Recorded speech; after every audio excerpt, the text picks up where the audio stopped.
Semi-final 2 for Melodifestivalen has just ended. It's actually still going on. I always record these way too early, so I missed the end performance, but it's fine. I've already seen it multiple times. So I'll just go straight into the notes for this one. Oh boy, I've got a lot to say. As usual, first we started off with Andreas Jonsson.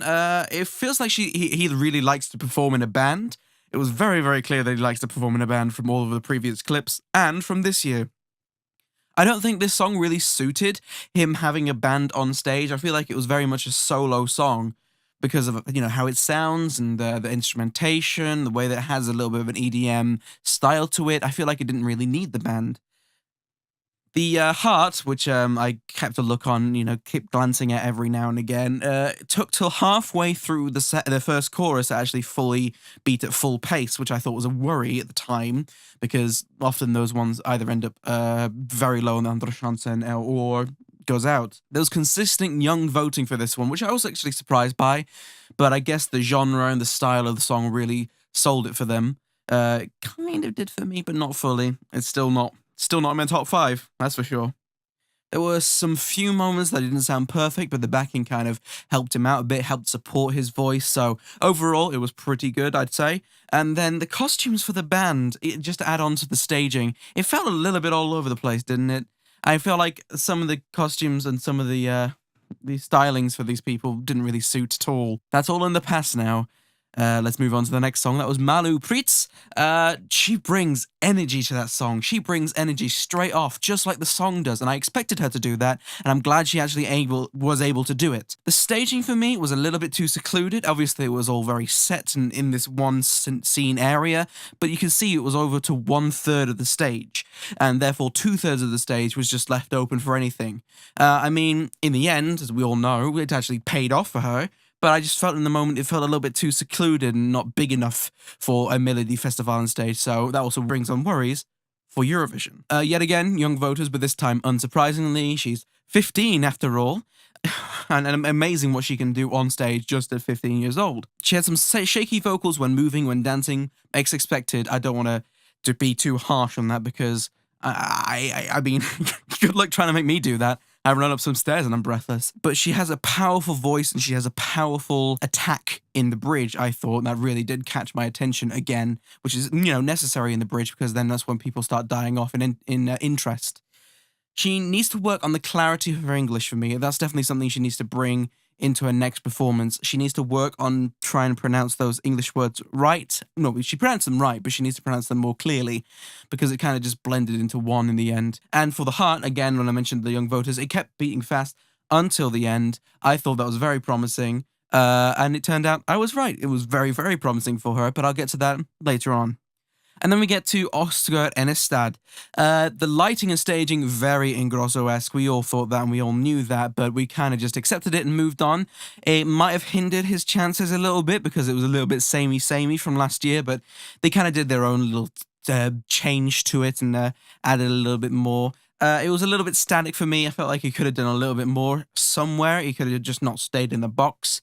But, the camera did a lot of the moving for him. Lifts it up a little bit, but not fully. It still needs, it still needed work. And when I was listening to it, I realized, damn it, there's something about it that's really elevated for me. There's a tight second half of the chorus right there when the beat kicks in and everything just falls perfectly in place. It really, really resonated with me, and I really rose up on my ranks as soon as I really got into it and really started listening to it.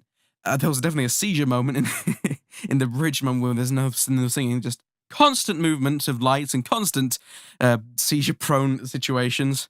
There's going to be a lot of risk assessment for that one. And I really do like his stage presence. Each of the members for FO&O have their own different personality and eventually stage presence.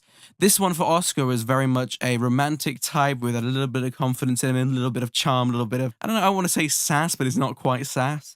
So I really did enjoy that performance, and I really would like to watch it again. Then we move on to Jan Malmschow. Trying my best. I'm trying my best. I haven't done a Duolingo in this, if you couldn't tell.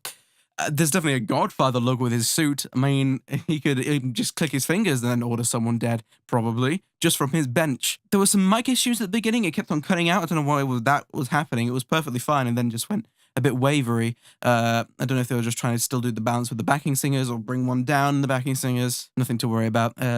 Everyone has them, just some have more than others. UK. When we saw him in the clips beforehand in the interview, he had a very nice white beard, very full, very suiting to him. And then when you got to the actual performance and it missed, and it was missing the beard, I feel like actually you suited the beard more. We got used to that look, and it just looks better, I think, than him clean shaven. But again, him clean shaven gives more of the Godfather look. So swings and roundabouts. To me, it was surprising how mixed the voting was for him age wise. It was kind of all over the place, obviously in a good way, because otherwise you do need to get the full audiences on your side to actually go further. But it turns out the heart ended up fluttering away near the end, and it was expected, I'd say. The bridge in this song has a weird guitar break.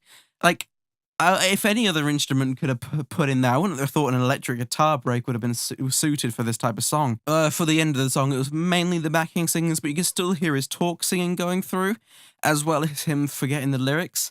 Now, I heard that he did that in rehearsals, and people are trying to paint it up as his personality, as his character for on stage, but sometimes that just doesn't communicate well on the television, and definitely international audiences that doesn't really fully appreciate who he is as a character, as a Joker. I really was expecting more from this performance and from the staging. And I feel like the song deserved more in the end. Just kind of, I don't know what to describe it as. I guess to describe it as the sound is, aw, aw. That's how I describe the performance. Aw. Not like a condescending aw. No, it's just like, oh, I just wanted more. That's a shame. Anyway, let's try and move on as quick as possible. Then we got to Vlad Reiser. He's busting out the faux neon lights again, like Oscar did, but in a cube form. This time it was in 4Xs. I could tell it was faux neon because you could see the LED lights coming off of it. It was obviously not neon. We're past that now. The low voiced bit in the song was very, very nice in the studio cut, but not very nice in the live cut, I guess. There's a lot of movement around. You need a lot of vocal control trying to hit those low notes. Precise singing that low. You need a lot of vocal control. And again, he's been thrown around the place, and he didn't really have it for me. You can hear the dissonance between him and the backing vocals. And in the end, I feel like the chorus, where it was just purely instrumental, needed more vocal input. Just shouts and forms of energetic vocal, anything could have helped it a little bit, I'd say. Give it a little bit more life, give it a little bit more interest compared to the studio cut, make it live, make it, interesting for the people watching instead of just doing the same for the studio cut. When I was looking at the voting, when I was looking at the hearts, I was very surprised to see a couple times where it turned red and purple. I wasn't expecting it to really hit those because obviously he's a YouTube star, he's going to have a younger audience, it's going to be expected. But he definitely hit more of those ones. Maybe it's from kids voting on their parents' phones through their app, and then that's skewing the votes a little bit, but it's just an interesting thought. And in the end, I definitely did like the chorus, and again, I definitely like the low part in the way that it sounds. So maybe it has some redeeming factors if I hear it again. Then we got penultimately to Hannafone and Liamu. Audience favorite, definitely. You can hear it in the crowd every single moment they were mentioned. There's a lot of close-up shots on their faces, definitely capitalizing on their ability to look good and their closeness, together. It's obviously supposed to be a love song, and, caring and obviously hold you is a very intimate phrase, so they're going to be a very intimate with the camera work. The heart started beating full pace before the chorus, which is always a good sign. Normally that means they're going straight to the final, and in this case, it did mean that. So definitely give a little bit of a look to the heart at certain moments to see if it's triggered full pace or if it's slowing down at the end, just to give it a little bit of an identity to see what the Swedish audience is thinking. When the octave harmonies kicked in, I said they need to be really, really perfect, and they were nearly there. I think they need to be even more perfect to really capture that moment because, octave, again, I say octave harmonies are very noticeable when they're a little bit off. So I'd say, try and nail that as much as possible. Obviously, it can't be as perfect as in the studio cut when it's pitch corrected, but, I can hope, I can dream. When I listened to the first chorus for this one, I feel like it lacked a punch. I feel like it needed a little bit more punch in the instrumentation, but I'll go to that point a little bit later when I talk about the diva note at the end. Definitely perfect singing from Hannah Firm. Absolutely, undeniably good singing. But the instrumentation was just not there to support her during that diva note. I feel like it needs a little bit more of an explosion, a little bit more wider, a little bit more anthemic in the moment. Because it's a big explosion moment in the vocals, and it just didn't feel like a big explosion moment in the instrumental. So maybe something to worth looking at in later versions if it goes to Eurovision at all, if it gets a revamp, who knows. And now we get finally to Margaret. It was nice to understand a pre-show interview because she was speaking in English and I was enjoying it, finally understanding something. But then when the song started up, the heart wasn't beating. The heart wasn't beating whatsoever. I was really worried. The colors were going fine, but the heart had nothing. And I was like, really? Is it really doing that bad? It must have been a glitch because there was absolutely no way no one was not voting in that moment because obviously the colors were changing. The vibrant colors and the brilliant pink standing out from the blue. Perfect. Love that type of complementary colors bringing the energy on stage that the song brings. And then they ruined it. They ruined it with the green screen dancing. Everyone thinks they ruined it with the green screen dancing. I'm not the only one that thinks that. And if I am, everyone else is crazy and I'm fine. Because that was terrible. It felt like a gimmick that Just Dance does, possibly 5 years into the future, that you can dance with your pop idols on a green screen thing. But it was just so terrible. And then when it actually went in the green screen bit, you could see where the lights were clashing with the LED screen, and then it brings it out of the green screen mode for a little bit, and those floors are jarring and glaring. Like, I've seen better green screen work on streams or people streaming games in the corner. So yeah, that really, really let her down and let the song down for sure. I don't know. Honestly, I don't know what they would have done otherwise because obviously I've not been given any other option. They just had to do something different with that chorus. Anything different. But in the end, it was a good song. The actual song bit, it was a good song for me and it was a good song to end on. And now we get to the bit that I really wanted to talk about, the 6th and 7th places. So when it came down to the last three, I was already writing my notes saying, oh, I was expected. I knew it was going to turn out like this. It's fine. And then Vlad names got called. And then Oscar came 7th. He came last. He came last? I'm sorry, that performance was great. I don't care if he wasn't, fully loved by the Swedish public. That performance was great. What the hell? He did not deserve last. Sure, he may have deserved maybe even 5th. He may not have deserved to go through, but he did not deserve last.